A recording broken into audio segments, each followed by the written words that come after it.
आम्ही ह्या शाळेत शिकलो, आम्हाला गर्व आहे। विकास कामाला कुठचंच आमची अडचणी नाही, पण पालीची लोक टॅक्स भरतायत, पालीची लोक घरपट्ट्या भरतायत, पण त्यांना कोणतेही गार्डन का कोणती गार्डनची सुविधा ही कोणती गोष्ट नाहीये।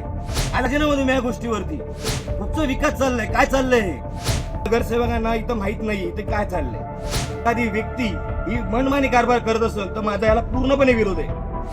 राजकारण आहे, गजकारण आहे, त्याच्यामुळे पंचायतच्या हद्दीत नाही तर मग काय कुठचं दुबईच्या नगरपंचायतच्या हद्दीत देऊ का आम्ही? प्रश्न की एवढी मोठी जागेचा गळागोट व्हावा कामा नाही। पाली नगरपंचायत हद्दीतील मराठी शाळेच्या जागेवर नव्याने सुरू असलेल्या बांधकामाबाबत पाली नगरपंचायत वॉर्ड क्रमांक 10च्या नगरसेविका जिगीषा ओमकार खोडागळे यांनी तीव्र आक्षेप घेतला असून एक पालीकर व त्या शाळेचे माजी विद्यार्थी म्हणून ओमकार खोडागळे यांनीही याबाबत आवाज उठवला आहे। या संदर्भात दिनांक 13 जानेवारी रोजी पाली नगरपंचायतच्या मुख्याधिकारी माधुरी मरके यांना लेखी निवेदन देण्यात आले आहे। निवेदनात नमूद करण्यात आले आहे की पाली नगरपंचायत हद्दीतील मराठी शाळेच्या जागेत नव्याने बांधकाम चालू असल्याचे निदर्शनास आले आहे, परंतु सदर जागेबाबत आपल्या नगरपंचायतीच्या कोणत्या सभेत ठराव घेतला गेला नाही। सदर जागा ही सरकारी असून माझे माहितीप्रमाणे त्या जागेत जिल्हा परिषद रायगड यांची मुलांची मराठी शाळा आहे। सदर जागेत यदाकदाचित कोणत्याही प्रकारची परवानगी न घेता सरकारी निधी वापरला जात असेल तर सरकारी निधी व सरकारी जागेचे नुकसान होईल, तरी सदर बांधकामावर आपले नगरपंचायतीने कोणत्याही प्रकारची परवानगी दिलेली असेल तर त्याची कागदपत्र मिळावी, परंतु सदर जागेत बांधकामाबाबत कोणत्याही प्रकारची परवानगी दिलेली नसेल तर सदरचे बांधकाम थांबवण्यात यावे, अशी मागणी निवेदनाद्वारे करण्यात आली आहे।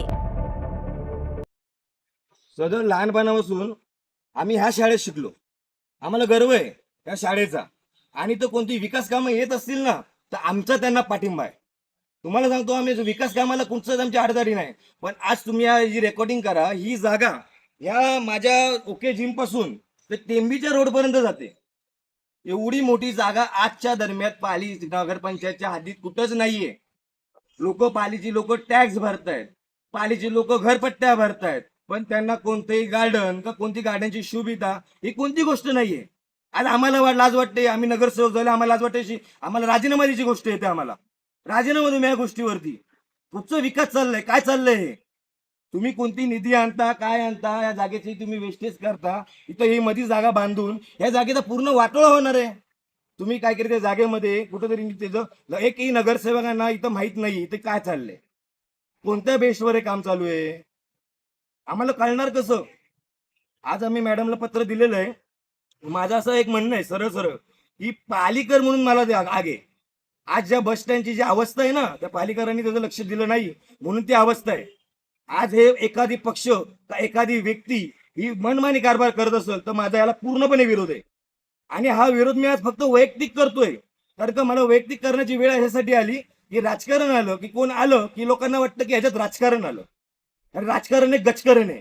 त्याच्यामुळे मी पालिकर म्हणून माझी व्यथा मांडतोय की आज एवढ्या जागेमध्ये हे काय जे असे बांधकामं चाललेत यांची परमिशन काय आहे। आज नगर मॅडमला शिव मॅडमला भेटायला गेलो तर मॅडम बोलतात की आमच्या हद्दीत नाहीये।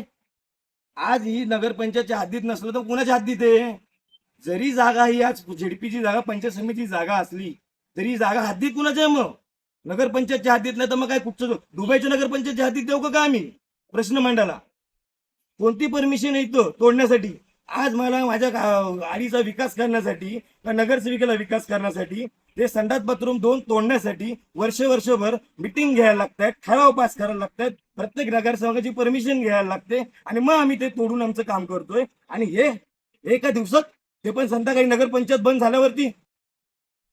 माझा याला एवढा विरोध आहे की आज मी वैयक्तिक करतोय, आणि ओमकार खोडागळे ह्याच्या पुढे काय करेल, कोणता विरोध करेल, ह्याच्या टोकाच्या भूमिकेला जाऊ नका। आणि ह्याची काही जी नुकसान भरपाई झालेली आहे, ही नुकसान भरपाई ही जी कोण व्यक्ती आहे त्यांनी ही पूर्ण करायची आहे, कारण का माझी प्राथमिक इच्छा आहे की एवढी मोठी जागेचा गळागोट व्हावा कामा नाही। एवढी मोठी जागा पालीला परत भेटणार नाही, त्याच्यामुळे तिचे कुठची तरी सिस्टीम आहे, कोणती तरी वस्तू तुम्हाला वास्तू बांधायची तर ती वास्तू भविष्यात तिची कोणती अडचण होणार नाही याची पूर्वती काळजी घेतली जावी.